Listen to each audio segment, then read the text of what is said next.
अस्सलाम वालेकुम। ਅੱਜ ਕੱਲ੍ਹ ਸਾਡੇ ਸਿਆਸੀ ਮਾਹੌਲ 'ਚ ਇੰਨੀ ਗਰਮਾ ਗਰਮੀ ਮਾਰਾ ਮਾਰੀ ਕੜਮਾਸ ਪਈ ਚੱਲਦੀ ਹੈ ਨਾ, ਕੁਛ ਨਹੀਂ ਸਮਝ ਆ ਰਹੀ। ਇੱਕਦਮ ਸੱਜੀ ਹੋ ਜਾਂਦੀ ਹੈ, ਇੱਕਦਮ ਖੱਬੀ ਹੋ ਜਾਂਦੀ ਹੈ, ਐਂਡ ਤੱਕ ਸੱਜੀ ਖੱਬੀ ਰਹਿਣੀ ਹੈ। ਖੈਰ ਮੈਂ ਅੱਜ ਸਵੇਰੇ ਕੰਮ ਸ਼ੁਰੂ ਕੀਤਾ, ਕੰਮ ਕਰ ਰਹੀ ਸਾਂ ਅਤੇ ਸਾਹਮਣੇ ਮੀਆਂ ਮੁਹੰਮਦ ਬਖਸ਼ ਸਾਹਿਬ ਦੀ ਸ਼ਾਇਰੀ ਆ ਗਈ ਅਤੇ ਉਹ ਆਈ ਅਤੇ ਮੇਰੇ ਦਿਮਾਗ 'ਚ ਨਾ ਆਈਡੀਆਜ਼ ਆਉਣੇ ਸ਼ੁਰੂ ਹੋ ਗਏ। ਅਤੇ ਮੈਂ ਕਿਹਾ ਉਹ ਜਿਹੜਾ ਮੇਰੇ ਦਿਮਾਗ 'ਚ ਆ ਰਿਹਾ ਉਹ ਮੈਂ ਤੁਹਾਡੇ ਨਾਲ ਵੀ ਸ਼ੇਅਰ ਕਰਾਂ, ਮਗਰ ਉਸ ਤੋਂ ਪਹਿਲੇ ਹਜ਼ਰਤ ਮੀਆਂ ਮੁਹੰਮਦ ਬਖਸ਼ ਦੇ ਨਾਲ ਹੱਥ ਜੋੜ ਕੇ ਮਾफ़ੀ ਕਿ ਉਹਨਾਂ ਦੇ ਕਲਾਮ ਦੇ ਨਾਲ ਮੈਂ ਇਹ ਬੇਅਦਬੀ ਕਰ ਰਹੀ ਹਾਂ, ਮਗਰ ਇਹਨੂੰ ਇੰਜੋਏ ਕਰੋ ਥੋੜ੍ਹਾ ਜਿਹਾ।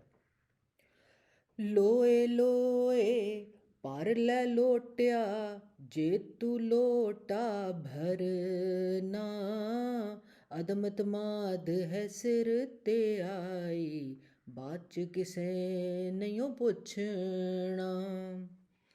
ਚਿੱਬੇ ਲੋਟਿਆਂ ਦੀ ਯਾਰੀ ਕੋਲੋਂ ਫੈਜ਼ ਕਿਸੇ ਨਾ ਪਾਇਆ, ਜਿੰਨੇ ਵੀ ਲੋਟਾ ਚਮਕਾਇਆ ਬੋਝੇ ਮੋਰਾ ਕਰਾਇਆ।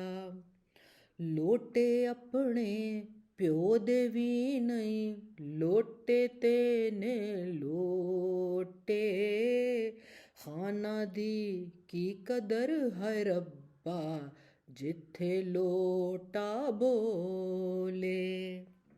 ਸੈਸ਼ਨ ਤੇ ਟੰਗਾਈਆਂ ਸਾਰੇ ਮੈਂਬਰ ਆਏ, ਲੋਟੇ ਨਹੀਂ ਆਏ ਹਾਏ ਰੱਬਾ, ਜਿਹੜੇ ਆਪ ਖਰੀਦ ਲਿਆਏ।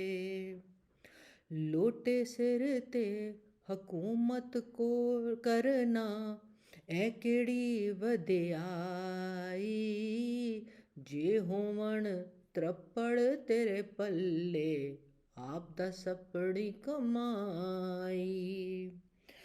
ਲੈ ਫਿਰ ਯਾਰ ਹਵਾਲੇ ਲੋਟਾ, ਲੋਟੇ 4 ਦਿਨਾਂ ਦੇ, ਉਸ ਦਿਨ ਈਦ ਮੁਬਾਰਕ ਹੋ ਸੀ, ਜਿਸ ਦਿਨ ਵੋਟ ਮਿਲਾਂਗੇ।